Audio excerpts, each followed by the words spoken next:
Hare Krishna, dear devotees. Welcome for today's discussion on chapter 16, Bhagavad Gita.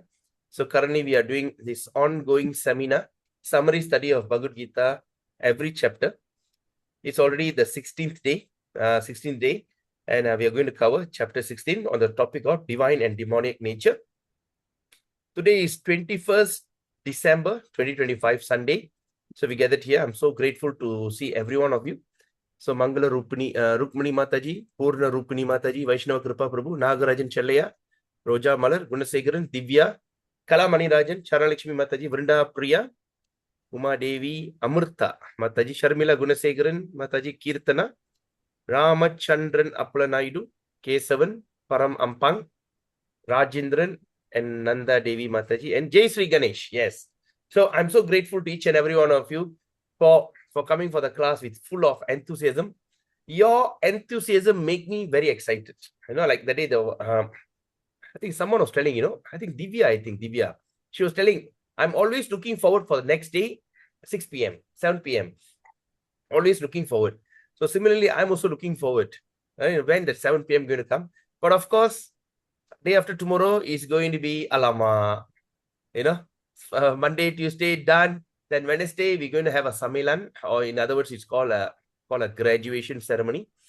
In that graduation, we're going to have our Shanti Rupa Mataji, her great Shanti Rupa, Dr. Shanti Rupa. She'll be there to say a few words. And also, we also invited His Holiness Jayapataka Swami, Guru Maharaj. He may come, all right? So we have already sent off the invitation, waiting for the reply. So he may come to grace and to bless all of us. So to bless in our further studies of Bhagavad Gita. Okay. So they used to say Guru Parvai Kodi Nanmai. So to have an audience of a spiritual master or a pure devotee of the Lord, it is going to be very auspicious. So I humbly suggest that on Wednesday, all of you put up makeup or whatever, and on your camera. Please on your camera so that everyone can see you, including His Holiness Jayapataka Swami. Okay. So we also thought of inviting His Holiness Narasingha Maharaj, but we have not get any confirmation from that side yet. Okay. But Jayapataka Swami attending also is not confirmed, but we are putting our effort. Let's see whether it happens or not. Okay. So with that thought, let's start today's program. Gita Gyan. Slideshow. Okay. So ISKCON Malaysia proudly presents Gita Gyan, chapter 16, the divine and the demoniac nature. It's going to be a very interesting topic. Before that, let's take darshan from Vrindavan deities, Sri Sri Nitai Gauranga, Parama Karuna Nitai Gauranga. And let's take the darshan from Sri Sri Krishna Balaram and Radha Krishna. I would like to tell you about a uniqueness about the deities. Right? If at all, if you have any access, or maybe I think I should share it in the group later. The deities are very unique. It's just not like another stone or idol. And it's very surprising, wherever the deity manifests, the deity will start to look according to the locality. All right? According to the locality. Example, if you go to China, if you go to Hong Kong, the deities, Sri Sri Radha and Krishna looks like Chinese. If you see the deities in Hungary, it looks, so the deity will manifest according to their local people. The most, obvious one, the deities in South America, Lima. Where is Lima? Lima is in Argentina, is it? In somewhere, Lima. So when you look at any of these South American, the deity looks exactly like that. The South American, they have a flat eyes, the face, look like that, like Amazonian aborigines, It's quite unique. So maybe anyone who have some deity photos you can share. But this is the deities all from Vrindavan. So deities will personalize. Okay, we have a Chinese devotee in Ipoh. So they brought a Goronitai, and after the installation of the deity, 1 week later, when we went and visited the deity, all of us got a shock because the deity looked exactly Chinese. You know, the flat eyes, the nose, and the expression. Oh my God, everyone was like surprised. Hey, how come the deity look Chinese? We were asking, hey, Dari Mana, where did you got this deity from? China doll or what? No lah, Mayapur. But the deity will personalize. So that shows this deity is alive. All right. So sometimes they say, whenever we are under stress, we just need to look into their eyes and stare into their eyes. All your trouble will disappear. All right. So with that thought, let's start today's program. Om Ajnanatimirandasya Gyananjana Shalakaya Chakshurunmilitamena Tasmai Sri Guruve Namaha Nama Om Vishnu Padaya Krishna Prashtaya Bhutale Srimati Bhakti Vedanta Swamin Iti Namini Namaste Saraswati Deve Gauravani Pracharine Nirvishesha Shunyavadi Pasacharistarini. Jai Shri Krishna Chaitanya Prabhu Nityananda Shri Advaita Gadadhara Shiva Shari Gaura Bhaktavranda Hare Krishna Krishna Krishna Hare Hare Rama Rama Rama Hare Hare Hare Krishna Krishna Krishna Hare Hare Rama Rama Rama Hare Hare Hare Krishna Krishna Krishna Hare Hare Hare Rama Rama Rama Hare Hare Om Namo Bhagavate Vasudevaya Om Namo Bhagavate Vasudevaya Om Namo Bhagavate Vasudevaya. Hare Krishna. Today, we dedicate this program to His Divine Grace, A.C. Bhakti Vedanta Swami Prabhupada, Founder-Acharya of the International Society for Krishna Consciousness. And this program is inspired by His Holiness Jayapataka Swami Guru Maharaj and dedicate to this His Grace Anadi Jagannath Prabhu of Bangalore ISKCON Sheshadipuram, creator and the brainchild of the Essence of Gita program worldwide. All right, let's look at today's Gita Mahatmya.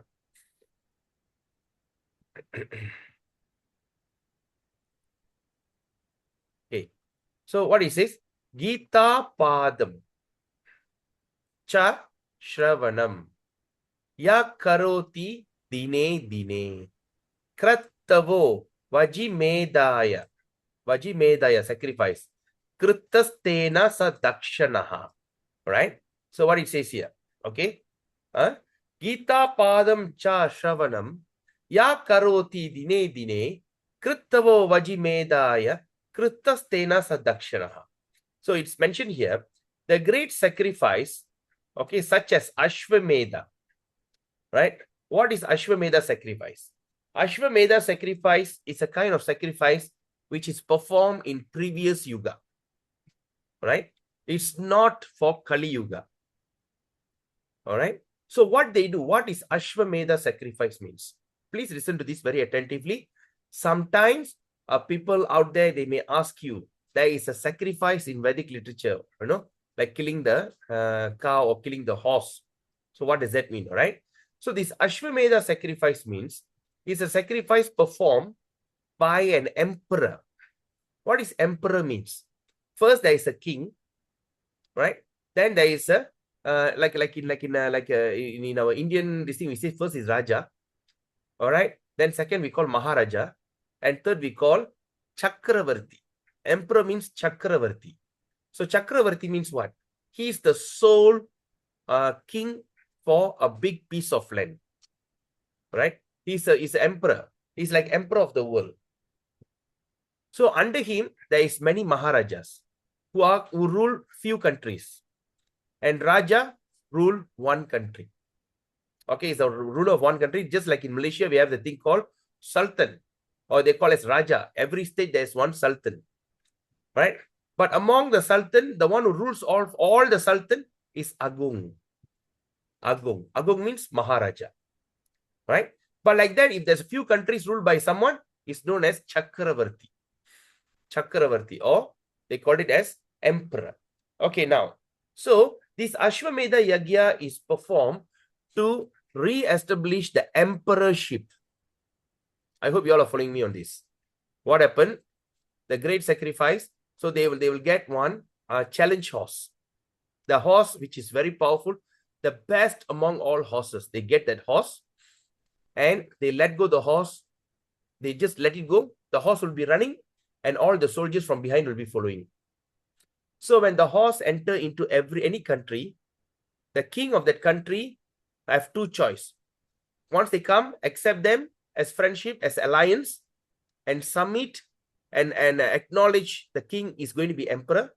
They become humble, they give present, or like you see, or if not, they catch the horse and challenge for fight. So like that, they will be going and conquering the whole world. They don't simply go and conquer the all the country by force. They just let go the horse. The horse run there. They see, oh, you are from the Yudhishthira's this thing, or Pandava. Oh, the King Pandava's soldiers. Oh yes, I submit. I accept him as mine, as an emperor. Right. All right. So please mute yourself. Huh? Right. So then after that, the thing will go to another place. Then they say, who? The flood? No, I don't agree. He's emperor. They catch the horse and keep it. Right. Then they have a war. After they lose the war, yes, they submit. It's not after they lose the war, they conquer the country. They submit, yes, I accept that person as emperor. After all this Ashwamedha, after all the horses travel to all the state, then after that, they come back for a major sacrifice. In that sacrifice, they'll call upon all the great Brahmanas, all right, or great rishis, and even the Devatas. All the 33 million Devatas will come and appear there. Everyone will be there. And to perform this, it is extremely expensive and it's not possible, right? So they'll invite everybody. So every priest who come and do the ritual are given maybe a bullock cart full of gold, hundreds of cows, and the fertile land, and acres of acres fertile land. They'll give all that to Brahmana as a gift. Because to perform Ashwamedha Yagya, it is very, very, very expensive. It is not possible. Right? So how they perform the Yagya?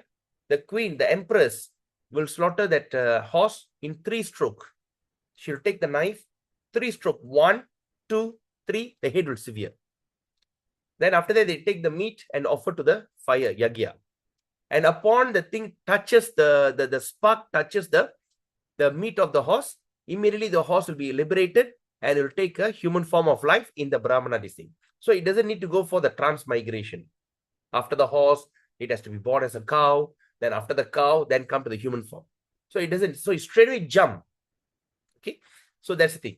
And during that sacrifice, the horse knows, and the horse will be very happy to sacrifice its life, because all these are in previous Yuga. In Kali Yuga, tie the horse or tie the cow, tie the leg, tie the thing, pull and slightly slit the throat. It's very, very, very cruel. The horse, the cows is not happy. They cry in agony, right? But those days, it's not like that. The horse knows, because the level of intelligence level is very high, all right? So now that's called Ashwamedha Yagya, or called as the horse sacrifice, all right? So the great sacrifice such as Ashwamedha, before that I forgot to tell you, how they do the sacrifice. They simply chant the mantra. They chant the mantra, poof, the fire will come out. Not take King Kong matchbox and burn. No such thing. They just chant the mantra, the fire will come out. Right? It's very powerful. Okay. So the great sacrifice as a Ashwamedha. First, sacrifice Ashwamedha, it's not possible. Only the emperor can do it with the support of all the devas. And their remuneration, it is not possible. It is not possible for you to, because you have to have the whole world asset with you in order to give away. Okay. So now what in this Gita Mahatmya says, Gita Padam Cha Shravanam. Ya Katoi. Shravana means reciting, hearing. Shravanam. Shravana means listening. Right? Great. Gita Padam Cha Shravanam. So such great sacrifice, Ashwamedha, along with the great remuneration, are naturally achieved by one who daily hears and recites Bhagavad Gita. You got it? If you simply read and recite or hear the Bhagavad Gita or recite, study the Bhagavad Gita, you are as equal of performing the Ashwamedha Yagya and their remuneration. So what is mentioned here? Naturally achieved. So imagine if you can come to the level of achieving doing the Ashwamedha Yagya, where is your situation? Are you an ordinary kind of person? You think, ask yourself, am I an ordinary person? No, you are extraordinary. You are to the level of emperor of the world. So how powerful the emperor of the world when they perform the Ashwamedha Yagya.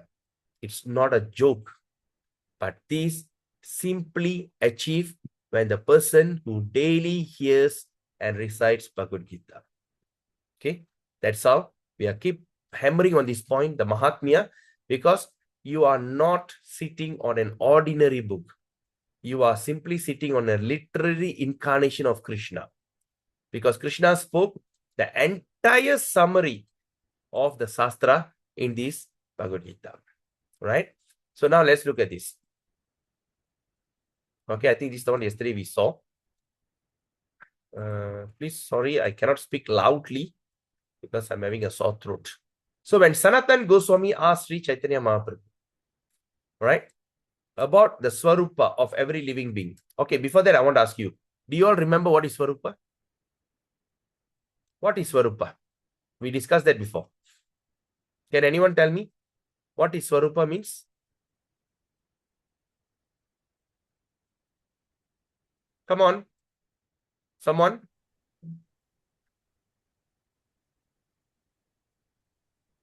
Hello?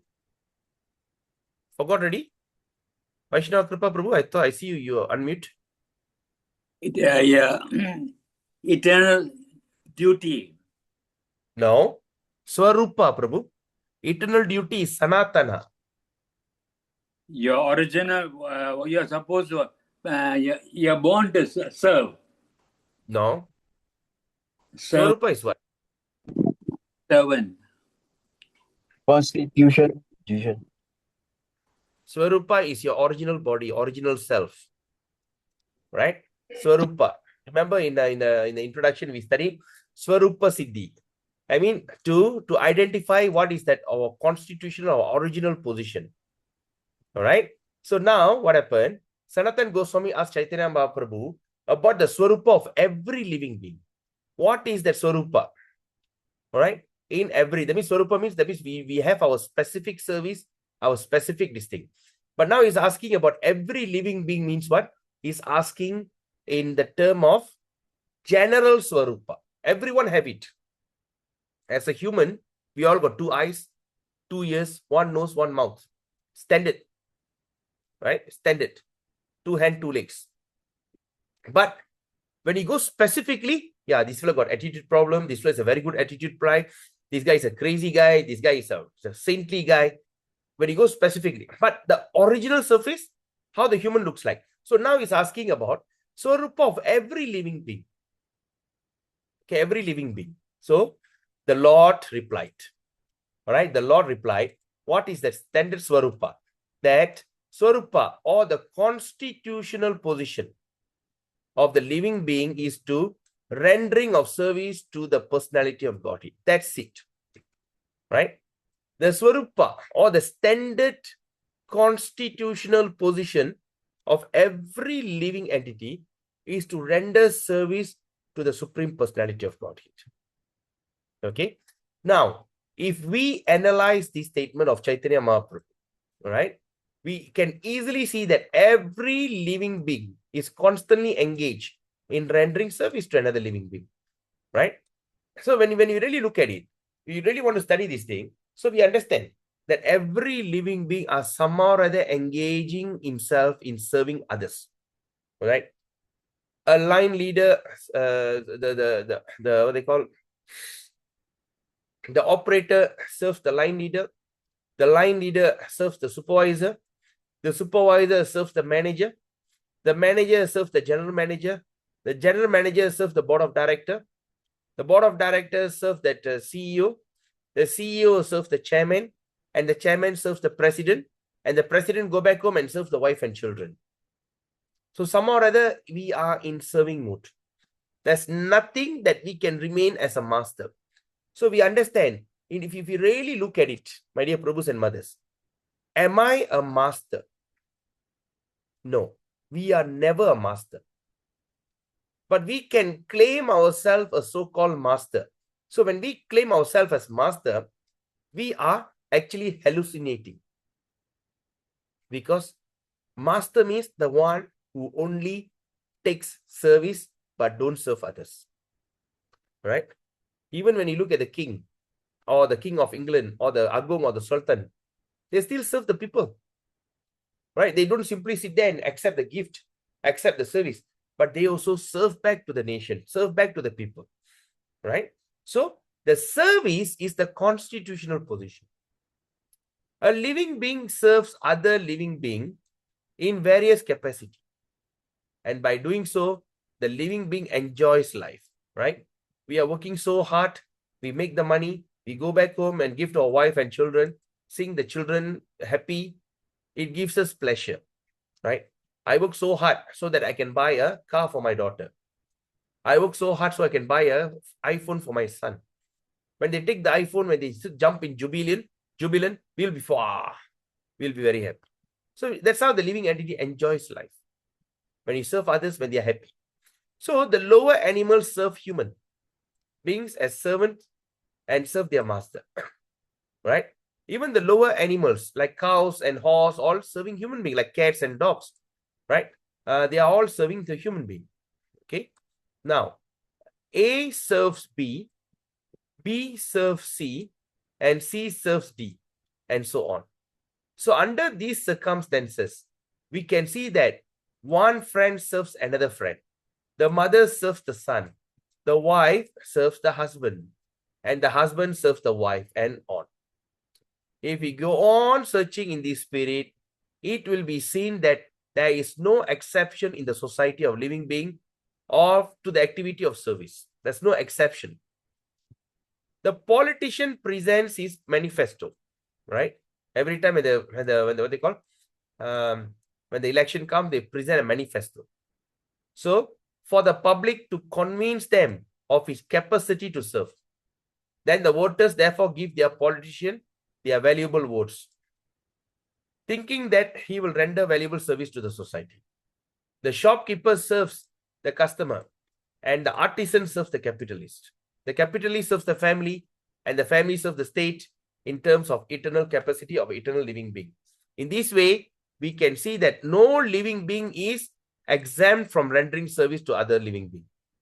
So therefore, we can safely conclude the service in the constant companion of the living being, and the rendering of service is the eternal religion of the living being, right? So that is the eternal religion of a living being. Okay. Now let's look at chapter 16, the divine and the demoniac nature. So now Krishna is going to explain what is the divine nature and what is the demonic nature. Sometimes we think we are okay. All right. Sometimes we think, oh, okay, I'm okay. That is a kind of hallucination. Why we think we are okay? Because we don't have enough information that actually we are okay or not. Okay. So sometimes we think, all right, I have a fortune, I got a house, I got a car, I got a well-paying job, I got a super bike, I got a beautiful wife, I got many children, monthly I'm earning around 30,000-40,000. My life is perfect. And I'm doing some charity here and there. So I am good. But really, are you really good? Right? That's all. That is why. So sometimes we can argue. Okay. Sometimes you see the people who are poor, the poor people who don't have even ends meet. Maybe their income few $100 a month. They are running their livelihood maybe with less than 1,000 ringgit. Right? So when the person who are earning 30,000, when they see the person who are earning 1,000, the person think, oh, very pitiful, this guy. But they don't know that guy who are earning less than 1,000 should be having a beautiful life. And the guy will be looking at this millionaire and start to see what a life they are living, fake life. So like that. So everybody have different opinion about what is this, what is that.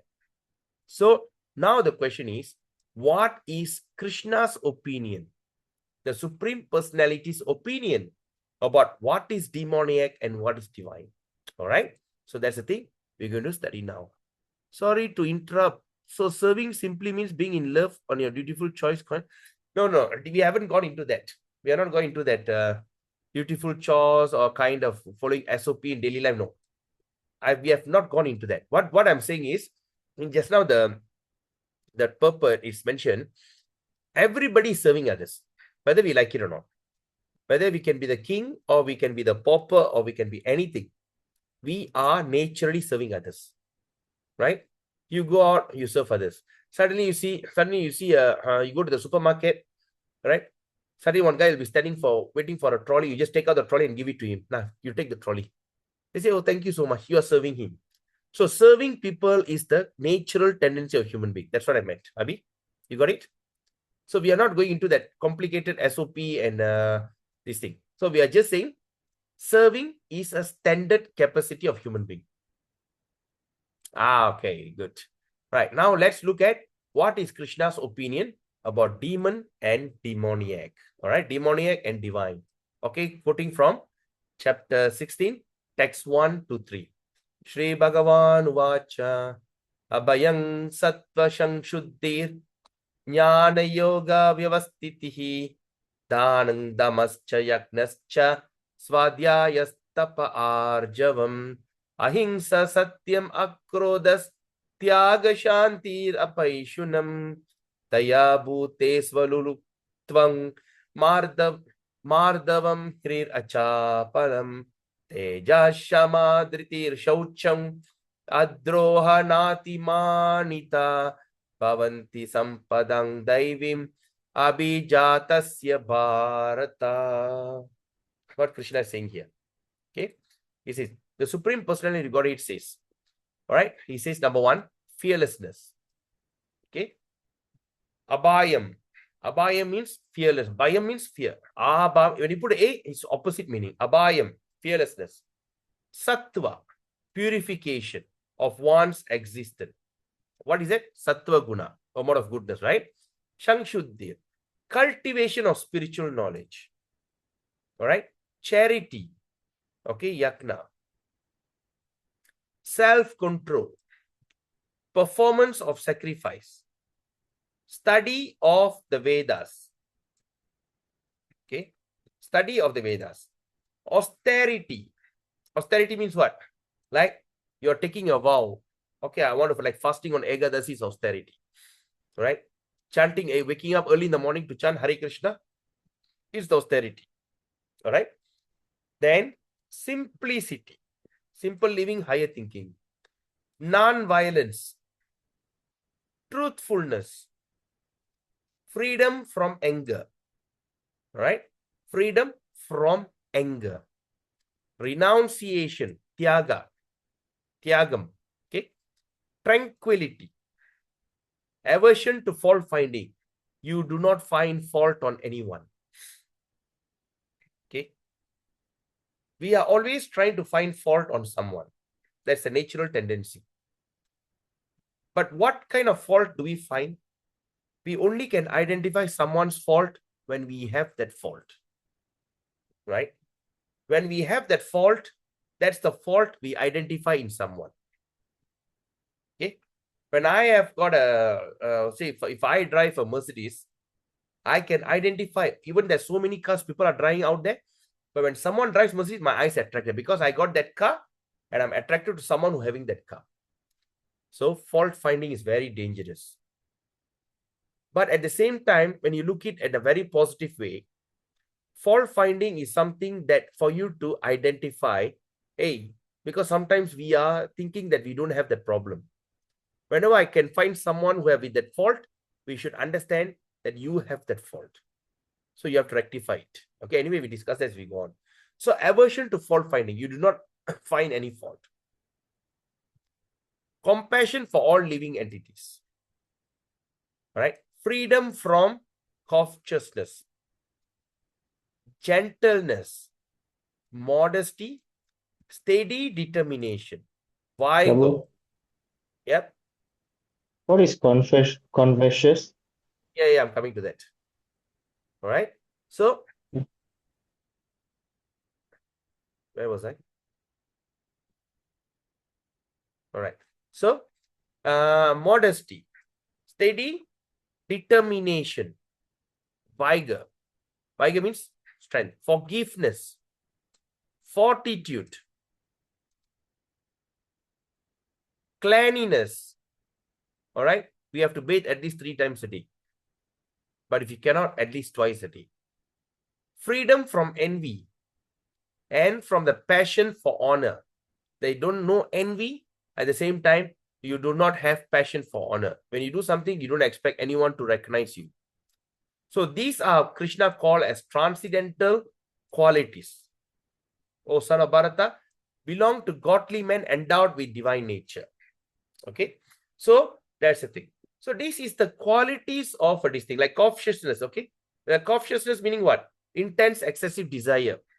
Vijay Bharat. So that means that thing that belong to someone, but you want to have it. Which means I'm eager, I'm desire for other people's property. Just like, for instance, your father writes a will that gives the house to your brother. Okay. And you want it. Oh.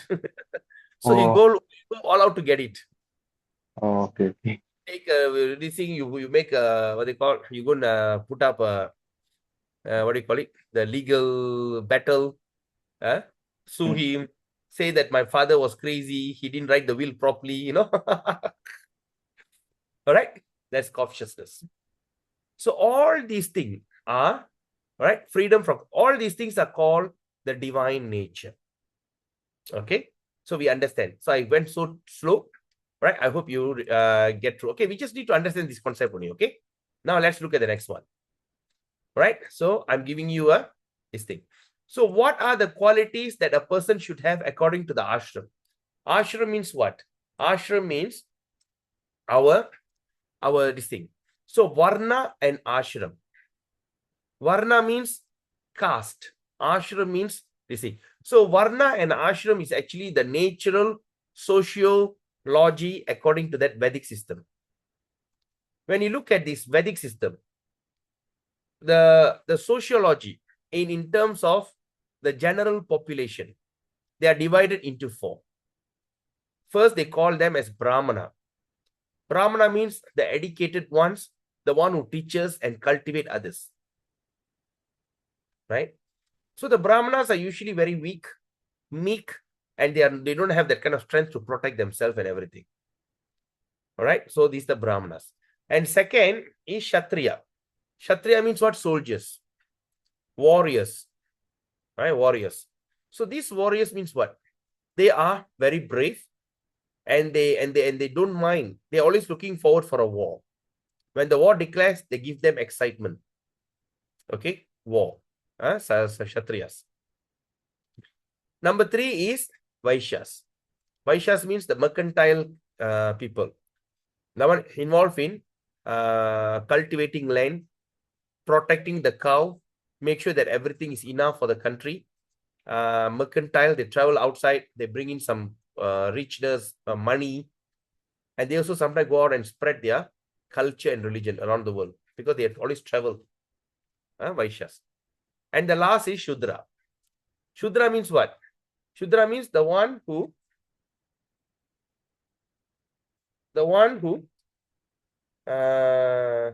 labors. Yeah, just give me.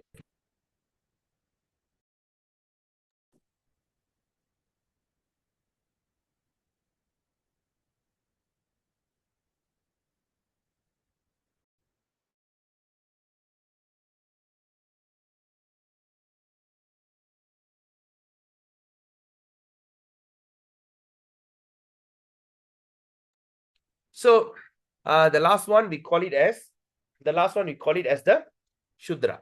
So what is Shudra means? Shudra means the one who serves everyone. All right. So serves everyone. That means they are the servants or this thing. Say like sometimes we call ourselves as government servant. What are you doing? I'm a government servant. That's Shudra. Even in government servant, you can be a doctor in a government department. You can be a whatever big gun in government department or pangara or director. But as long as we are government servant, we are known as Shudras. Right? So Shudra is not something that we should like feel ashamed of something. But of course, the haters, the British, when they want to divide and conquer, they created this kind of communal confusion. Right? So now, then second is spiritual sociology is a step in spiritual life. In spiritual life, the sociology is like this. First, there is a start with brahmachari. When the boy is born, right, when he turns 5 years old, the father will put him into school. He'll put him in school. So from 5 to 25, he'll be under the tutelage of a spiritual master. Right? Have you heard about this term called, there's a Tamil, there's a term called Mada, Pida, Guru, Devam. Have you heard about that? Yes, Prabhu. Yes, Prabhu. Yes. Right, you all heard about that. What does that mean, Mada, Pida, Guru, Devam? I tell you how people speculate. First God is mother, second God is father, Mada, Pida, Guru. The third God only Guru, then finally you go look for the God. Is that what we have heard, right? Yes. Yes. But that is actually wrong. Mada, Pida, Guru, Devam. What does that mean? First, when the child is born, the child only knows the mother and no one else. The child doesn't know who is the father. After the mother gives birth to the child, then the child will be brought up by the father, introduced to the father, and the father will bring up the child according to the value of the family. Mada, Pita, father. Then the job of a father is to bring the child to recommend or introduce him to a guru. All right. And after that, the guru will take over and will train the child nicely and show who is spiritual, who is that God, who is God. So that is the job of guru. That is called Mada, Pita, Guru, Devam. It is not like this some bogus guys. Tamil say first God is mother, second God is father, third God is guru. Only the last God. All these kind of bogus statement. So now we understand in social system. First, the child will be a brahmachari from 5 to 25. That means he will be living like a monk. He have to restrain himself. He have to protect himself against all kind of agitation of the mind like lust. After the child turned 25, the boy will be getting married. 25 to 55 is the life of grihastha. So the child will marry, the boy will marry, it will start to produce offspring and bring up the child nicely until the age of 55. Like in government service in those days, there's a standard requirement, mandatory requirement to retire age of 55. After the person retire, the family, the son will take care of their own family. The son is married. He has his own family. He knows how to run his family. So a man and a woman should take up retirement or take vanaprastha. What is vanaprastha means? Vana means jungle, forest. Prastha means dweller. Of course, we are not asking you to go to the forest. So this is the time after 55, 60, we go to Mayapur, Vrindavan or something like that, a retired life. So both husband and wife will engage in pure devotional service. After the age of 70, the man has to renounce everything and accept sannyas or renounce order. So the wife will be taken care by her elder son. As a son, we have a big responsibility of taking care of our mother. Protecting our mother is our utmost commitment. If we fail to do so, that's it, gone. So mother has to be protected by the son. But nowadays, people are simply pushing away. You take care of your mother also. Send to the daughter's house, send here, send there. Lot of things. In Kali Yuga, everything went upside down. Anyway. So the son has to take care of the mother. And the father renounce the world and go and be and start to live a simple life. That means he'll wear a garb. That means he'll wear all this yellow saffron and he'll stay under this thing and he'll go deep into this devotional service and after that give up the body. That is the standard. So sometimes sannyas also will accept disciple. Okay, they will do that. Or even grahastha, anybody can accept disciples. But sannyas, usually they accept disciples. So sannyas means what? The renounced order. The renounced order of life is called sannyasi. Right? Because after when a person accepts sannyasi, that person always depend. They say, well, Krishna will take care of me. He doesn't care what's going to be the next meal. He doesn't care what's going to be the next place he's going to stay. Because he's fully surrendered to Krishna, that's a sannyas. Right? So when you look at this, so when we just now we studied about all the qualities, right? For all this. So let's see what's happened. So the quality of fearlessness, abhayam, usually see in the people of sannyasi. Because they're completely dependent on Lord's mercy. The purification one existence is also sannyas. They strictly follow the rules and regulation, especially forbidden intimate association with women. Okay. After they've taken sannyasi, they're not allowed to associate with women. Cultivation of knowledge, sannyas. Give knowledge to householders. They're going to train up the householders. Charity, grahastha. So grahastha can accept charity. All right. In the mode of goodness, right place, time, and person. All right. Self-control is all especially grahasthas. Because the married man, even they are living with a wife, they should be controlling the urge of sex. The sex life should be used only for propagating Krishna conscious children. All these things. It's nothing for fun. Sacrifice, grahastha. Sankirtan yagya for the sage. Right? That means Sankirtan, the chanting of the Hare Krishna Maha Mantra and distributing Bhagavad Gita is the sacrifice usually the grahastha, the married people should do. And the Vedic study, brahmacharis, engagement of mind in the study of Vedic literature. Now, austerity, everybody have to do it. Right? Simplicity, all that four varnas have to do it. Non-violence, all. Truthfulness, freedom of anger, renunciation, tranquility, everyone in that varna have to perform it. Then, aversion of fault finding, compassion for all living entities, freedom from covetousness, right? Greedy charity, okay. Gentleness, modesty, steady determination, vigor. All right, okay. Until steady determination, everyone have to follow. But vigor means what? The bravery is Kshatriya. The Kshatriya have to have bravery so that he could able to give protection. Right? Forgiveness, especially Kshatriya. All right, the Kshatriya must be able to forgive. Fortitude by Kshatriya, because they must have a mental strength. Cleanliness, especially Vaishya. The Vaishya or the business class of people, they must practice cleanliness. Okay? Freedom from envy, everyone. Freedom from passion of honor, everyone, especially Shudra. So when you look at Shudra, is the people who are always hard up for name and fame. You know who am I? You know what am I? I am this, I am that. That is the natural tendency of Shudra. But nowadays in Kali Yuga, you see, almost everyone is like that. So that means in Kali Yuga, all those people who have taken birth here are basically in Shudra mentality. Right? In Shudra mentality. So in other words, Kali Yuga means we are the rejected ones from the previous three yugas. Satya, Treta, Dwapara. We are the rejected ones. Or in Tamil, we call what you call Kalikapattavar. In the Pona Moon Yugathil, Kalichi Uttadu. Kalikapattavu, number Kali Yugathila Mati. Right? We are the rejected ones from, and we are all living in Kali Yuga. But especially this Kali Yuga is so beautiful that simply by chanting Hare Krishna, you achieve the highest perfection, which is not possible in different yugas. 16.4. Dambo darpa bimanascha kroda parusyam evacha anyanam chabijatasya partha sampadam asurim. Right? What Krishna says here. Dambo darpa bimanascha kroda parusyam evacha anyanam chabijatasya partha sampadam asurim. Those pride, arrogance, conceit, anger, harshness, and ignorance. Right? What does it mean? Pride.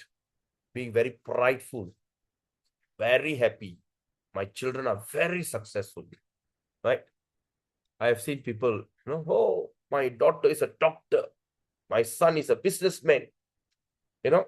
My another son working in the oil rig. Right? My another daughter is in Australia. Pride. All right. They are so pride. That means they are not proud. They are prideful. Second is arrogance. Sometimes when you see people are too rich, they tend to be very arrogant. They just go to the police. Nah, someone, just in front of the police, they tell the thing. Arrogant people. Conceit. That means the people who all have that cheating mentality. Anger. Very harsh. They cannot speak very nicely, softly. They're always very harsh. And ignorance. So what Krishna is saying? These qualities belong to the demoniac nature. Oh, son of Pratta. Anyanam Chavil, Partha Sampadam, Asurim. Asura. Okay. Sura, Asura. So this is the quality of people who are in that demoniac mentality. Asura. Okay. You all are following me, eh? Right. Now, let's look at next one. Then 16.5. So Krishna is explaining, right? What he's saying? He said, Daivi Sampat Vimokshaya Nibandaya Surin Nibandaya Surimata Mashucha Sampadang Daivim Abhijata Si Pandava. Daivi. Daivi means we understand as divine nature. Daivi Sampat Vimokshaya. The transcendental qualities, these transcendental qualities of Daivi or the divine qualities are conducive to liberation. These are the things that help you conducive to liberation. But the demoniac qualities is made for bondage. What does that mean? So the demonic quality is created for bondage. That means a person gets stuck in the cycle of birth and death. Bondage. Sometimes they bond you when you go for a scholarship. Okay, the companies give you scholarship to study. All right. After they give you a scholarship, you have to come and sign a bond. They bonded you for 2 years. So for 2 years, you can never go to any other place but work in that place. Contract. Bond is contract. So the demonic qualities make for bondage. Then after that, Krishna says, but do not worry, O Pandu, son of Pandu, for you are born with the divine qualities. So Krishna, but you don't worry, but you are born from a divine qualities. Okay. Right. Now, 16.6. Right. Now Krishna is mentioning Shri Bhagavan Vacha Dvaubhuta Sarga Lokesmin Daiva Asura Evacha Daiva Vistarasha Prokta Asurang Partha Me Shrinu. O son of Pratta, in this world there are two kinds of created being. How many kind? Two kind. One is called divine and the other are called demoniac. I have already explained to you at the length of the divine qualities. All right? Krishna have already explained at length of divine qualities. Now he says, now hear from me the demoniac quality. What is that demoniac quality? Listen from me. Now Krishna is going to explain the demoniac quality. Okay? Now let's look at this. 16.7. Pravritim cha nivirtim cha jana na vidur asura na shaucham na pichacharo na satyam teshu vidyate na pravirtim cha. Pravirtim. Right? They don't know what to be done. Cha. Nivirtim cha. Right? Okay, now let's go look. So what he says? Those who are demoniac, those people who are demoniac, what happened to them? They do not know what to be done. They do not know what to be done and what not to be done. They neither cleanliness nor proper behavior nor truth is found in them. Okay.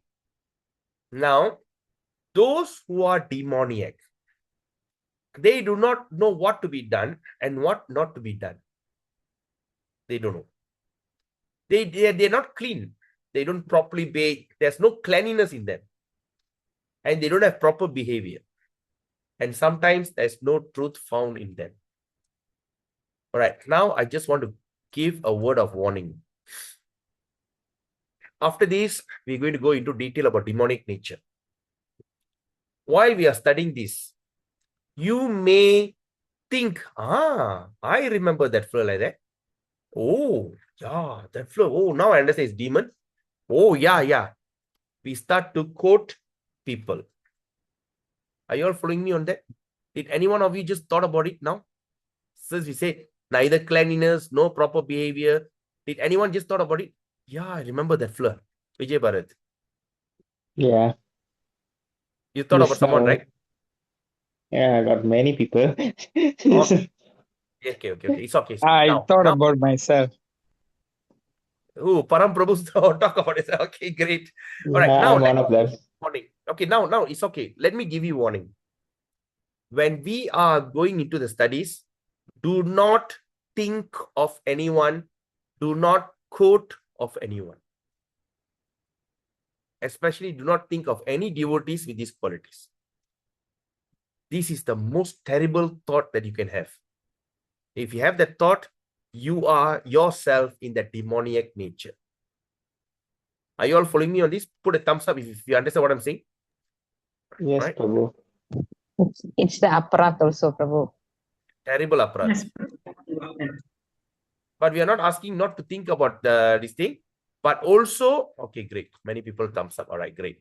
So, also that aparat, one place, but also that, what they call, don't think of anyone.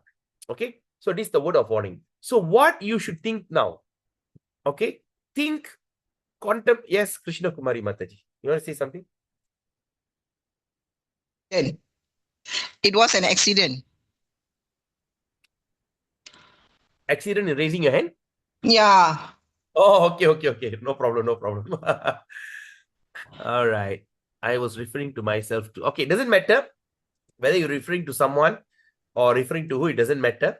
But let me tell you, we are studying this for our self-nourishment. We are studying this to identify, do I have any of these quality or not? If yes, this is the time to rectify.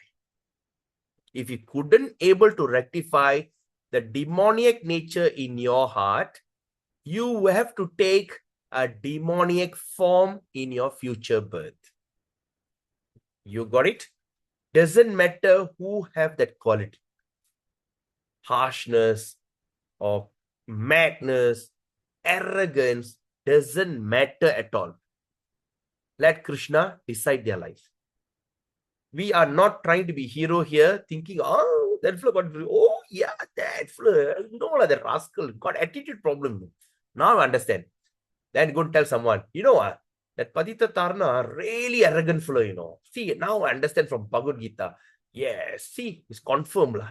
So all these things, we are not going to refer. Okay, there's a word of warning because it's going to be very deep studies. Of course, it's supposed to be surface level, but always I'm trying to keep myself surface, but which is sometimes I fail miserably. All right? Okay, now let's look at this. Okay, now let's look at 13 to 15. Text 13 to text 15. Yeah, it comes naturally, but now you can also solve it consciously. Okay, you don't allow things happen naturally. You decide your life. Mataji, which Mataji is there? Mangala Rukmani. All right. Yes, Consciously. Prabhu. Thank you. All right. Now let's look at this. Okay. Now let me get the pen. All right. Okay. Idam adya maya labdam imang prapshe manoratam idam ashtidam api me bhavishyati punardanam asau maya hata shatrur. Shatrur means enemy. Shatru. Hanishye chaparan api Ishvaroham. I am the controller. Ishvaraham. That means I am the controller. Ishvaroham. Aham bogi. Siddhoham balavan sukhi. Adyo bajinavan asmi. Konyosti sadrshamaya. Yakshe dasyami modishvya itya jnana vimohita. Idam adya maya labdam imang prapshe manoratam. Idang astidam api me bhavishyati punardanam.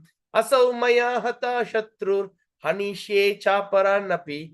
Ishvaroham ahang bogi siddhoham balavan sukhi. Adyo bijanavan asmi konyosti sadrsho maya. Yakshe dasyami modishya itya jnana vimohita. Krishna, what he says? What the demoniac person thinks, right? What this demoniac person usually thinks, right? Okay, thinks. Number one, so much of wealth do I have today. Idam adya. I have so much of wealth and I will gain more according to my schemes. I am going to go venture. I'm going to make more and more money. So much is mine now, and it will increase in the future. More and more. Ha ha ha ha ha. You know the way the demon laugh? All right, we just make the sound. Ha ha ha ha ha. Then after that, what he says? He is my enemy, and I have killed him. Asau Maya, okay? Where is it? Where is the word? All right. Asau Maya Hatar Shatrur. Atahasa Shatrur. He's my enemy. I've killed him. And my other enemies will also be killed. I am the Lord. Ishvaroham. I am the Lord of everything. I am the enjoyer. I am perfect.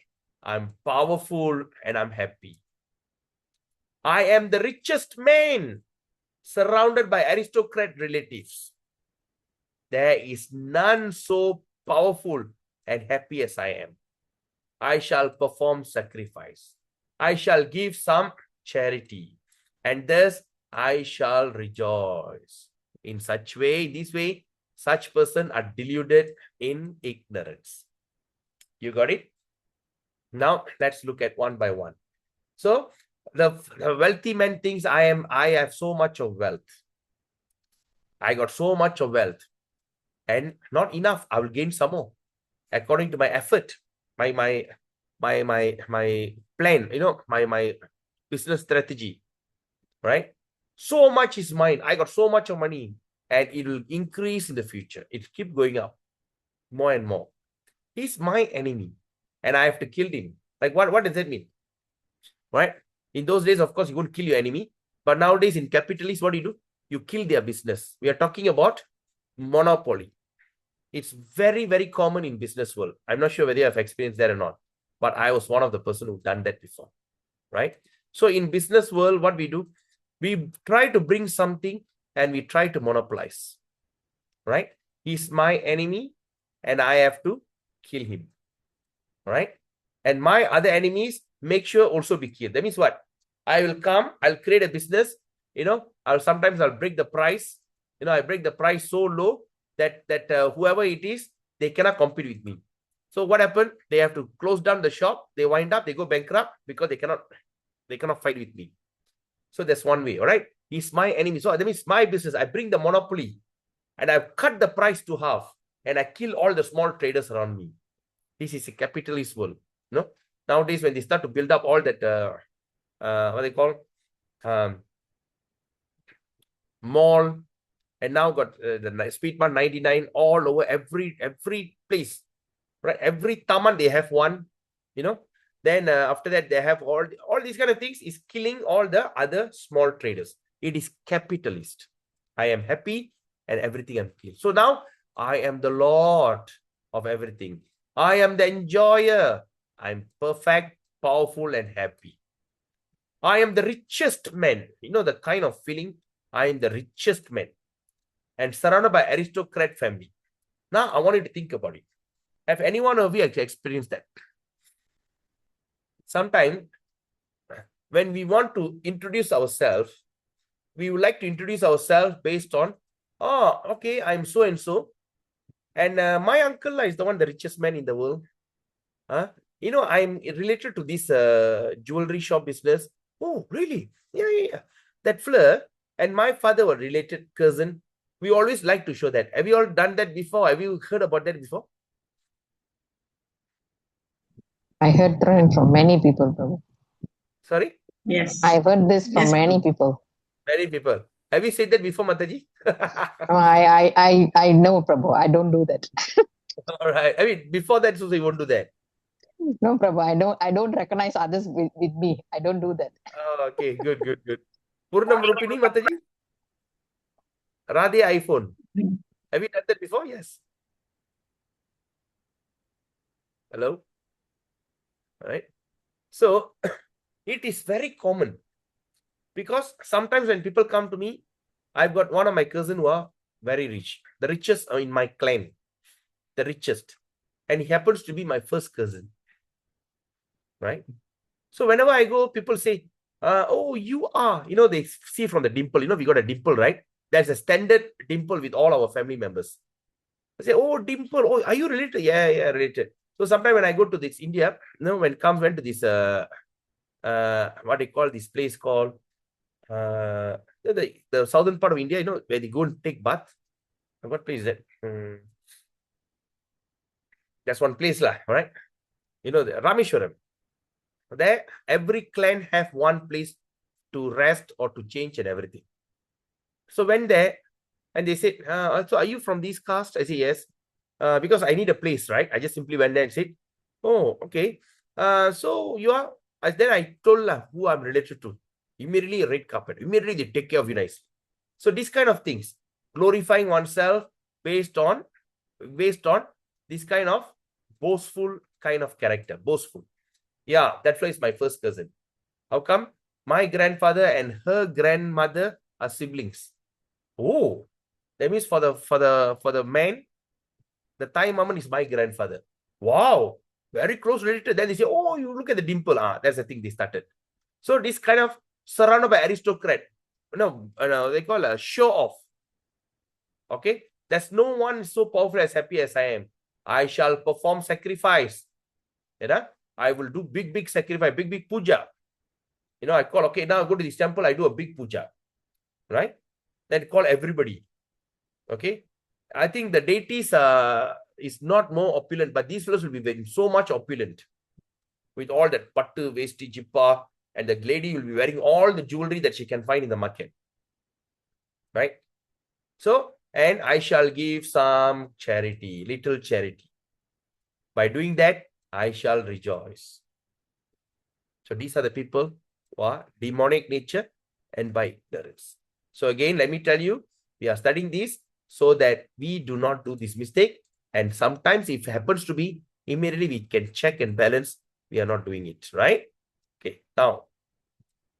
So now 19 to 20. Now let's see what Krishna gives.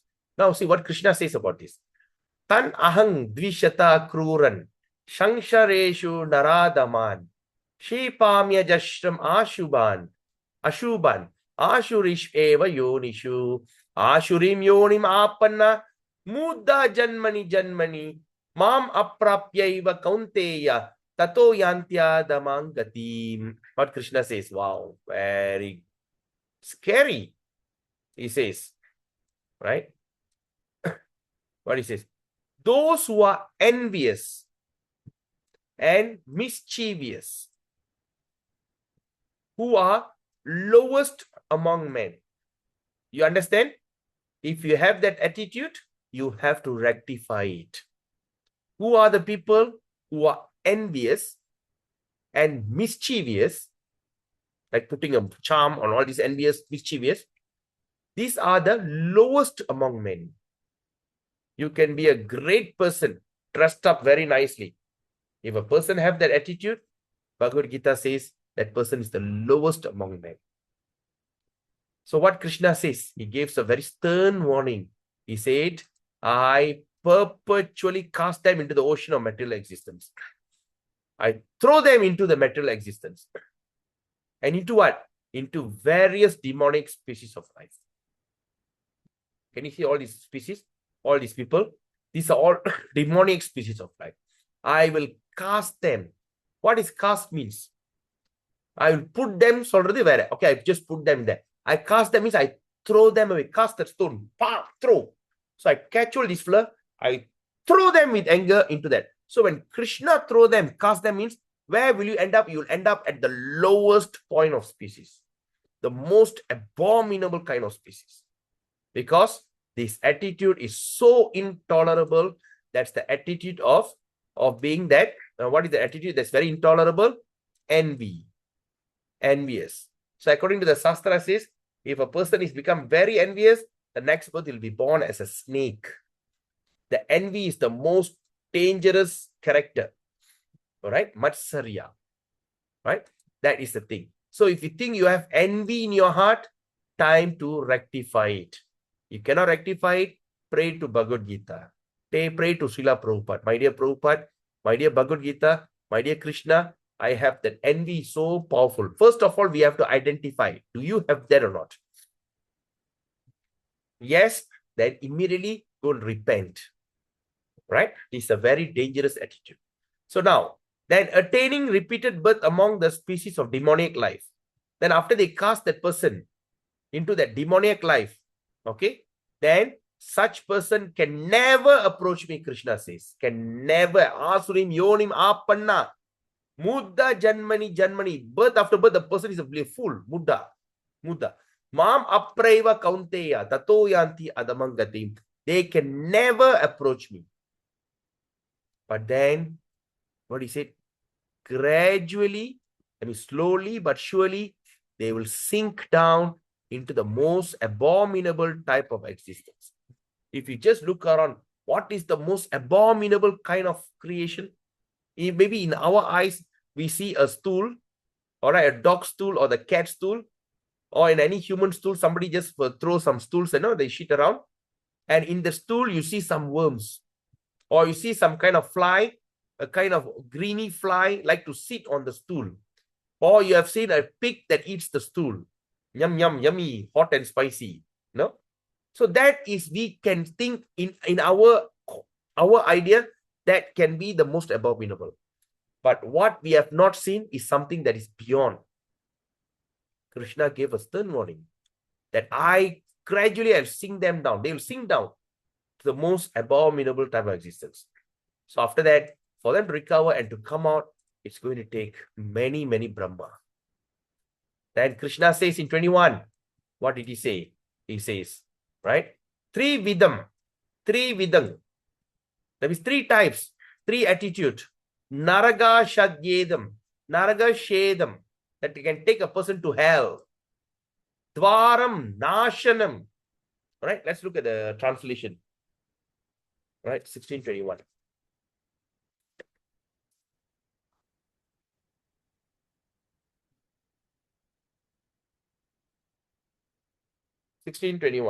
Three vidam, okay? Three vidam means three kinds. Naragasya. That means Naraga means hell. Idam, this. Dvaram, gate. Yes, Dvaram means gate. Dvarangal. Dvaram means gate. Alright? So, what gate? The gate of destruction. Nashanam. Nasama pochi. Nashanam. The gate of destruction. Destruct of what? Atmana. The destruction of a self. So what is that thing? Kama, Krodha, Lobha. Right? Kama, Krodha, Lobha. Yes, correct. Okay. Kama and Tasmat Eta. Tat Trayam Tyaje. Right? So that means Tasmat. Therefore, these three gates must give up. Tyajet. Tyajet means tyaga. Tyaga means sacrifice or give up. So tasmat eta. That means the three types of things we have to give up. So what are there? There are three gates leading to this hell. Think about it. Number one, lust. What is lust means? Is it running after women? Feeling very lusty, horny? Is that lust? The lust means uncontrolled desire. Right? I'm working so hard so that one day I can buy a Mercedes Benz. You know, like sometimes in MLM business or in any sales business, they ask you to set your goals. Day and night, even they stick that Mercedes in their toilet. They stick everywhere. Yes, I can do it. I can achieve great success in life. That last means uncontrolled desire. Uncontrolled desire, lust. Second is anger, krodha. Krodha. But of course, in Sanskrit, it's called krodha, but in English, they translate as anger. Krodha means what? The anger that can kill someone. That from krodha, many kind of attitude will come out. Like matsarya. That means from krodha, the envy, mischievousness, and all these kind of terrible kind of attitude will come out. And they make a plot in the mind, either to physically kill him or kill him by this tantric or this black magic. Okay, anger, right? And number 3 is what? Greed. Not enough. Not enough. I want more. Loba. Loba means greed. No, more. One house. No. I want to have another house. Then suddenly from KL, you feel there's one house for purchase in the same book. Get that house. Right? Oh, my cousins. Oh, my father passed away. The house, my brother got it. No. Cannot. So put a plan, kill the brother and sapu the house. These kind of things, all greed. Then what Krishna says, every sane man. Sane man means what? Every man who was sober with intelligence. Insane means crazy. He said, should give this up. Why? Because they lead to the degradation of the soul. They send a person degradation. It's not going to make it big. So, if you really look at it, people are sacrificing their life and doing all this, and they want to go and stay in a permanent hell and to live in this abominable birth just for sake something, a perishable thing. I need this house. My father got this house, a big bungalow. I fight among my cousins, my brothers. I kill all of them, and all this. I have a greed. I have a lust. I have a this thing. Just to capture the house, so the house will become under me. Right? Then what happens? All right. Now you see all that Akbar, all this Shah Jahan, killed his own brother so that he can enjoy his wife. Uncontrolled lust. Right? And greed. Capture. You want to be the king. Especially you can see the Muslim ruler in India. They do all this kind of nonsense. They kill their brother to enjoy their wife.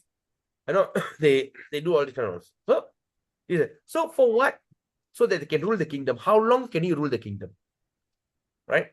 Say, when you fight for the property age of 40, how long are you going to live in that property?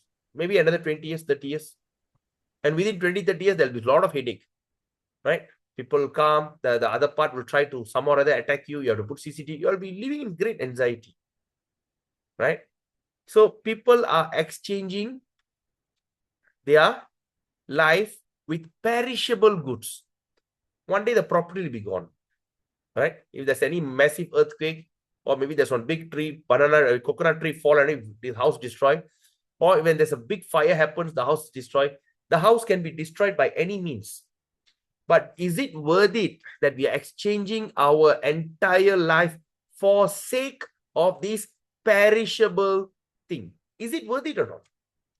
Just for this perishable thing, which is going to be destroyed eventually, I am willing to go to the most abominable birth, that I born as a worm in the stool, and go and suffer in a terrible hell, just for this a little comfort which is perishable. That's why they call them as foolish people. The Vedas call them as fool or rascals. Why? Because they don't have that ability to think. Is it worth it or not? Why they are foolish? Because they do not have that information. Why they don't have that information can be two reasons. They're training up by the parents. Or this person is so stupid enough, he doesn't want to take up this kind of studies. Or at least inquisitive. Such a foolish mentality. So we have to be very careful. So now, since we are somehow or other stumble upon Bhagavad Gita, now is the time for self-rectification. End of the day, peace of mind, happiness, contentment is very valuable than having a huge bank balance that you can't even enjoy. right? Huge bank balance. So it must be very careful, right? So that's the thing. So we are actually exchanging all these for perishable goods. It's not worth it. 621. Then 23. What Krishna says, Ya Shastra Viding Utsrijya Vartate Kama Karata Nasa Siddhim Avapnoti Na Sukam Na Param Gati. Na Sukam, no happiness, no this thing. So what Krishna says here, he who discards scriptural injunction, all right? That means now after studying all this, cannot lah. The scripture is nonsense. The scripture is meant for losers. Sometimes people say that. The Bhagavad Gita, the scripture is meant for losers. The person who don't have dared to come up in life. They can simply create a kind of what they call reasoning, or in Malay we call alasan. Create some alasan or some reasoning to prove their inability. So talk, earning money no good, doing that no good, because all this nonsense. People think like that. Some people. The scripture is meant for losers. So what they do, they discard. Throw the scriptures away. Nonsense. We have to make it big. We have to be the superstar. I have to buy the 10 factories here. I have to get involved in 10 this thing. All right? They discard. Okay? Then what happened? Acts according to him in his own whims. According to his own whims. So that means they start to act whimsically. I'm not going to listen to anyone. I do as I like. That means there's no control. So what happened to these people? They attain neither perfection. They cannot achieve perfection, and they cannot achieve happiness. At the same time, they cannot go into the supreme destinations. Right? So when you look at this here, okay, when you look at this photo here, meat eating. Eating meat is extremely sinful because you are killing an animal and eating their body, flesh. You are checking their growth. They're supposed to grow. They're supposed to go gracefully. But in between, we are killing it just to eat the flesh. And the worst thing, sometimes the cook went wrong, they take the meat and throw it away. Oh, too much salt, throw away. Like the ones, I went to one place, we were collecting money for Radha Yatra. I went to one restaurant. So the guy was talking, will you like to give some donation? We want to do this kind of program. And this guy, one guy was making noise. Hey, what this chicken has so much of salt? What nonsense is this? Really? How come? Yeah, so much of salt. Oh, yeah, so sorry. He took the entire thing and threw it into the dustbin. A life got killed. And the thing just simply go into dustbin. It's not fair at all. Second is intoxication, alcohol. Number 3 is illicit sex, right? Illicit sex. Illicit sex is something which is quite common in this country now. I mean, at this current moment. Nowadays, they start to have, what they call, those days, the child born out of wedlock, they said this. Now it's no more like that. If any child born without a father, it also can be registered, and they won't mention this analuanika or something like that. And now the worst thing, same marriage, same sex, gay and lesbians, right? Now they legalize it, right? The man and man get married, the woman, the man will say, he's my wife. The girl say, oh, she's my husband. All these are madness in the terms of this, what they call, of modernization. We have our rights, yes, but you must remember, can you see behind this? It's like an atom bomb. So this is like an atom bomb. If you're going to have this kind of 4 characters with us, when we cannot check and balance, it's just like an atom bomb. Kaboom! Everything is destroyed. Can you see that? Yeah. Someone say something. Yes. Yes, Prabhu. Yeah. Prabhu. Yes. Prabhu, I want to tell, because regarding with the same gender marriages are happening, but some of when I see in social media, they are comparing with they say that even during Mahabharata, like Shikandi was born as a female and then she got made. They are relating with that and justifying the same-sex marriages, all like the LGBTQ community in India. Yeah. So what if That is a very isolated incident happened according to the time, place, and circumstances. If the Mahabharata or the culture approve it, it should be a very standard thing. After that, Sikandi and all this, there should be so many people are marrying each men and men, women and women. There's only one incident, right? So if you have that one incident, can you justify it? So if you say like going on telling, don't be lusty, don't be this, that's a, example like in the Vedas, in Bhagavatam, in Bhagavad Gita. Okay, I give you a good example. Bhagavad Gita declares that Krishna is the supreme personality. Then you go to Srimad Bhagavatam, it's further explained. All right, what are all the avatars? There are so many incarnations of Krishna, right? Chapter Canto 1, 2, 3, 4, 5, 6, 7, 8, 9. Then at 10th Canto, Krishnastu Bhagavan Swayam. Then after that, there's a warning. If you don't follow this, what's going to happen? Canto 12, if in Kali Yuga, what's going to happen? Then you start Chaitanya Charitamrita, another kind of Vedas. So it is keep repeating and repeating and repeating on one matter, which that's important matter. But there is only one isolated incident that cannot take into consideration. You got it, Prabhu? got it, Prabhu. So these people are crazy people. They are trying to justify. Even we are all trying to justify, right? If you go and see a thief who rob this thing, oh, why did you rob the bank? I am so poor. My son needs money. Oh, he got a hole in heart. I have this, that. Because everybody have justification. In every sinful act they do, they like to justify. But is that justification accepted or not? Say by the court. Do the judge accept the justification? No. Whatever justification. Your son needs some milk and you rob the shop just to buy some milk for your son. Correct. You are as a desperate father, but cannot be justified because you broke the law. So similarly, the law of the nature, whatever justification you can say, cannot be accepted. All right. So just like a time bomb, kaboom, everything destroys. Can you see here? What is this? Abortion.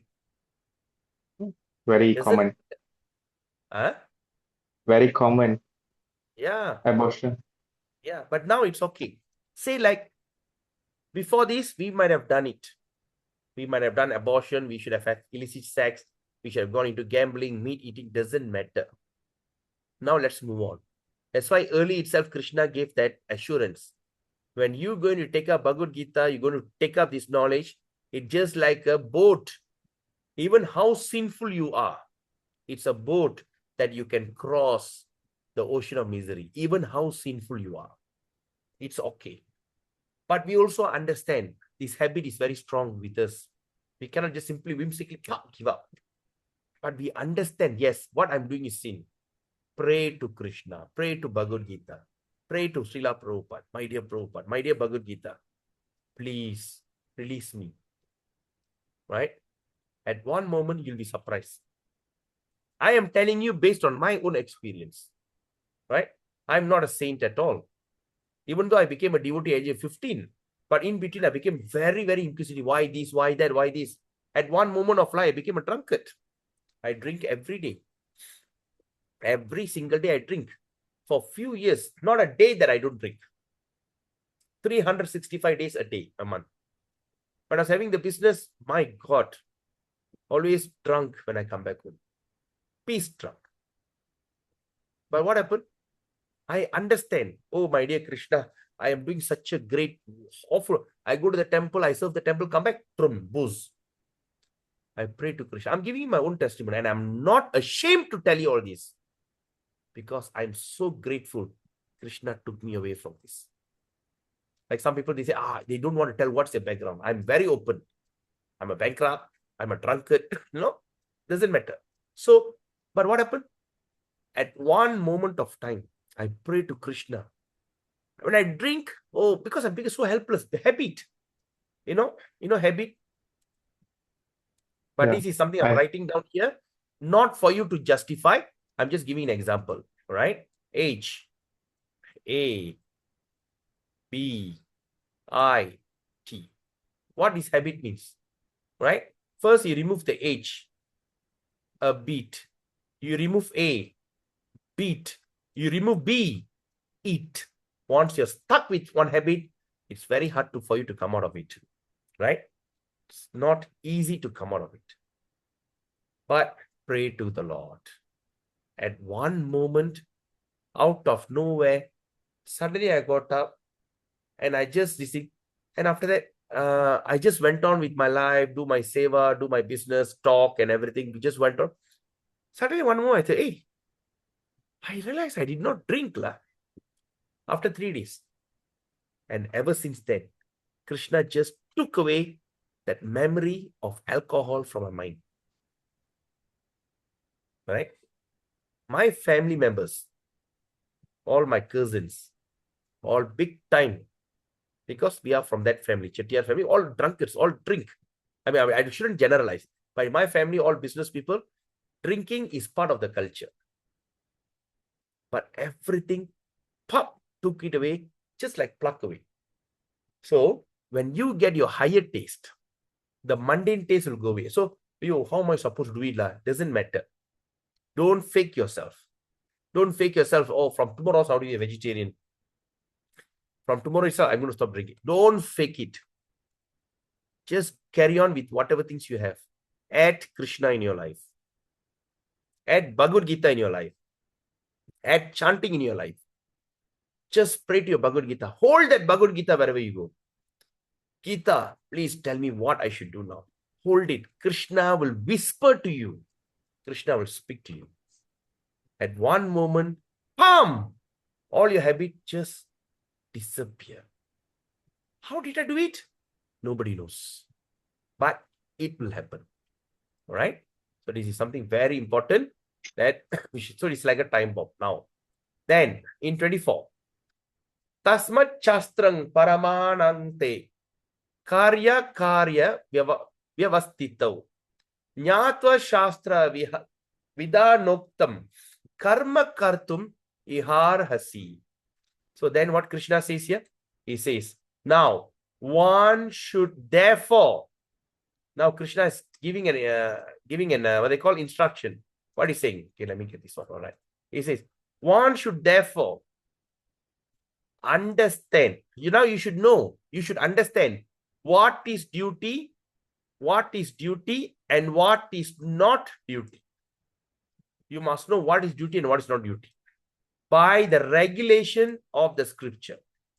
Right? Like sometimes when my cousin come, let's go out for boozing. No such thing. Why lah? Give up. I've stopped it. So I must know what is duty, what is not duty. Sometimes my duty to entertain people. That's why I stopped my doing this. I stopped my business life, especially in this thing, like sometimes the forex thing that I was doing. Sometimes you go for. I all totally stop because I know what is duty and what is not duty, and how to understand it through the regulation of the scripture, not by your own concoction, not by your own opinion, by the regulation of the Vedas. So now, knowing such rules and regulation, one should act so that he may gradually be elevated. So mark the word. What is the word that we should mark here? We mark this word called gradual process. One may gradually.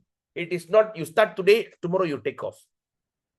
Similarly, whatever habit that you are stuck and you struggle with, everything will be gradually dissipated from your life. Okay. Now let's look at this. What happened in Satya Yuga, the first Yuga? All right, the demons and the demigods were different planet. Okay, demon in one planet, demigod different planet. They fight. In Treta Yuga, demons and demigods in a different cities, like Ayodhya and Sri Lanka. In Dwapara Yuga, demons and demigods are in the same family, Kaurava and Pandava. But in Kali Yuga, my dear Prabhus and mothers, the divine and the demon, the qualities lives in the same person. In those nowadays, that's why I said, when you see a cat, yes, there's a cat. When you see a dog, oh, there's a dog. When you see a monkey, there's monkey. But you see a human being, question mark. Because we don't know what divine or demonic qualities that is living in him. So in Kali Yuga, divine and demonic qualities are in the same person. So with that, take the formula and come and revive your demoniac, your what they call, revive your divine quality. The more your divine quality you're going to increase, the more the demoniac quality will decrease. It's just like a seesaw. You go up, this thing will come down, right?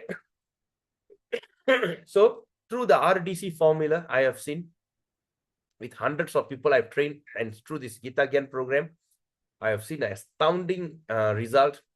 Through the RDC formula, read the Bhagavad Gita very thoroughly, carefully, religiously, and distribute Bhagavad Gita, right? And by chanting the Hare Krishna, Krishna Krishna, Hare Hare, Hare Rama, Rama Rama, Hare Hare, I have seen so much of demoniac qualities has been dissipated from everyone's heart. There's so many people are start to act in that divine nature. So the RDC formula is the only way of achieving the success. So get that bundle, 3 Bhagavad Gita for 100. And of course, if you can get find any Hare Krishna center nearby, or the day that Mataji shared that in Shopee, get your Japa Mala, bag and beads, and start to chant Hare Krishna, and you see how your life transforms. We are not being a loser in life, but we are the one who are appreciating every single second in our life, and we are living a very happy life, even amidst of these miserable things that are happening around us. Nowadays, the world is in chaos, right? She's shooting in Bondi Beach, the shooting. And in Bangladesh, there's a crazy guys all terrorizing. Like India is in high alert. And there's a this and that. Oh my God, the whole world. Right? That day only I was thinking, why the newspaper so thin nowadays? I think sooner or later the newspaper will become very thick. Right? There's so many bad news. Right? So many bad news. So don't pollute yourself. If you're going to miss this time, what is my takeaway? What is my suddenly I'm inspired to tell you? Don't exchange your life for something which is so silly. Right? Don't exchange your life for something which is so perishable and go and live in hell or take an abominable birth. Go deep down, right? Just for some perishable thing. With that, we end the session here. Thank you so much. Now we open for question. Hare Krishna. And I'm so grateful to all those people who shared their takeaway testimony, a takeaway in the group. It's so nice. So Bangi. All right. So it's so nice to hear the wonderful testimony by Cheong Fuk Wing Prabhu, and also by Abhirami. For the first time she's sharing. Despite she's my cousin sister, I think it's the first time I think now she has been attending other classes, but now she's here with us. I hope that she takes up this bhakti very seriously. And also Roja Malar Mataji and Kala Roja Malar. Kala means Kala, I put here Kala Roja Malar. What the Kala Mani Raja. So like that, I'm seeing so much of, and K7. All right, all the wonderful testimonies, because and Vijay Bharat.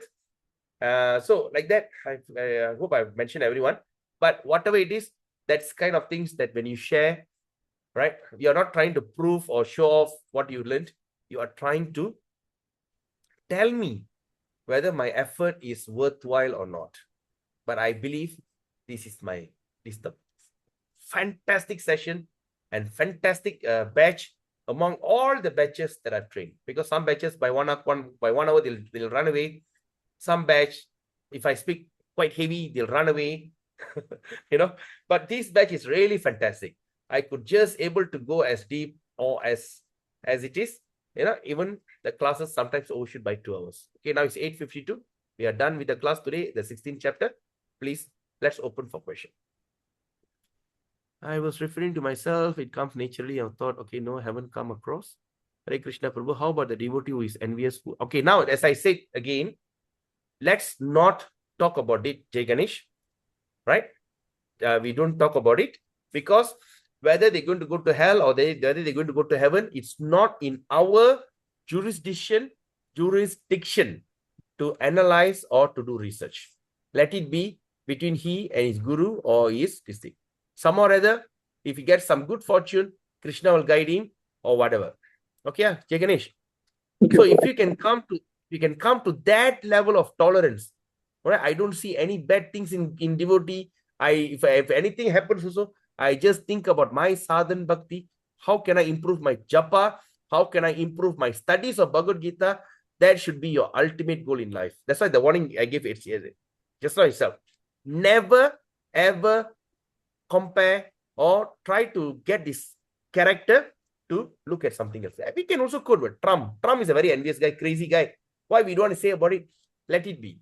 Now, whether this education can improve my life or not, that is our goal. Okay, Jay Ganesh, please don't take me wrong. I'm not saying anything. Yeah. Yeah, you're attending all my classes, you also take my instruction sometimes. So as your mentor or a Siksha, I'm just telling you with authority, please don't take me wrong. Okay? I have a question. All right? Okay. Yes, Valiamma. Okay. Prabhu, a few years ago, when Purushottama fasting time, my auntie, my Perima, she passed away, and then got 5 more days for the Purushottama to finish.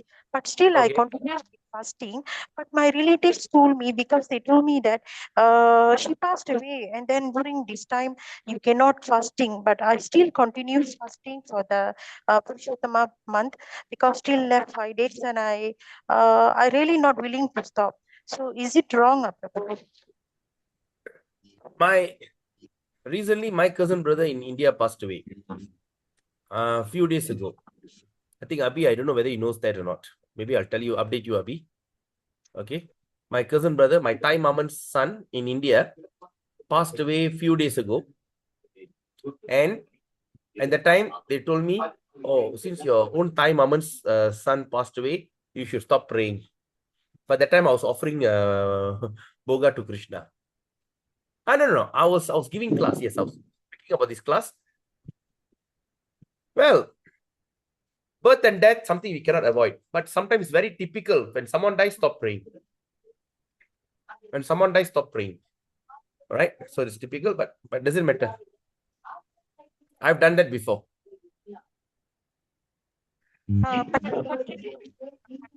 After my father passed away 3 days later, I even light up my lamp because I got a deity in the house. They said 21 days, 11 days. I said that doesn't suit us, because we are in Southern Bhakti. Any other question? Sometimes when we become devotee, we are not trying to be terrorists, or we are not trying to break every rules and regulation, because we understand we are in relationship with the Supreme Personality. When we come to the level of when we have a relationship with Supreme Personality, all the other rules and regulation doesn't make sense. Like today, the Sunday program, my president was giving a class. He was telling the best way to make sure that your Shraddha, when someone passed away in Amavasya day, when you do the Shraddha ceremony, right? You do the Pinda and all this. How do you know that you are doing it right or not? So we don't know. So the best thing, what you do? Just simply chant one verse from Mahabharata. If you can just remember one verse from Mahabharata, you chant that one verse in Mahabharata, you stand a high chance your family members to be liberated. So it's considered whatever Pinda you remember or you don't remember, that one verse can help you. But what we did yesterday, my dear Prabhus and mothers, how many verses we chant? Because this Bhagavad Gita is part of Mahabharata. And I didn't know yesterday was Amavasya. So how many of us was set and chanted many rounds, right? We chanted what they call the sloka. I said the sloka, you heard the sloka. Indirectly, Krishna showed his mercy, right? So like that. Okay, anyway, any other questions? The divine and demonic nature.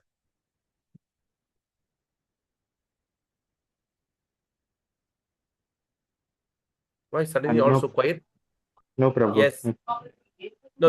you're afraid because I say don't refute anyone, right? Yeah. Hey, don't refute Because anyone. Because of that, yeah, nobody wants to ask question. yeah, because usually when Prabhu when you mention that thing also, I got so many people on my list already. I think. Right. Now you all understand. Now let's reflect ourselves. Do you think we had the demonic nature all this while? Honestly, Yes, Prabhu. We had both also.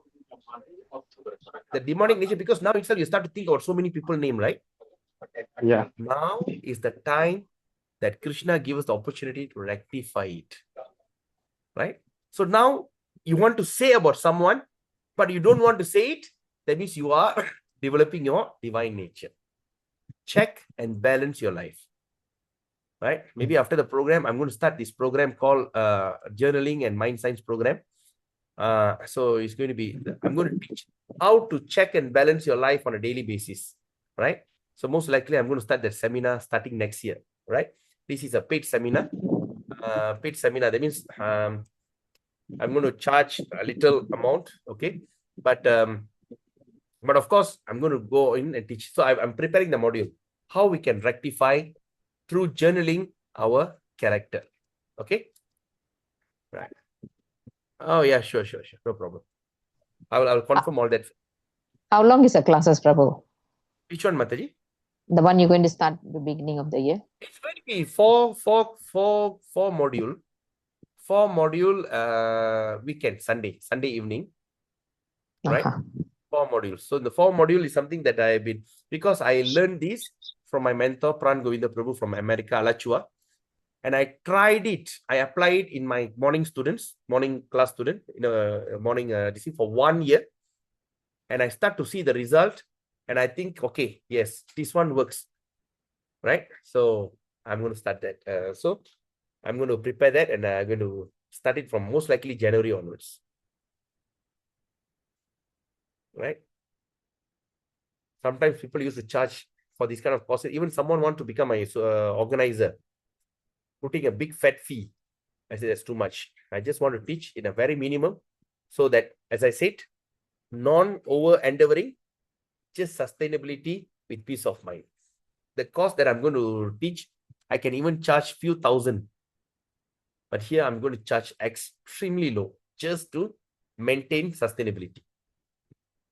No, I'm not going to be Krishna conscious, of course, because we're going to have all the outsiders, many people will be joining. But you can apply it in your Krishna consciousness.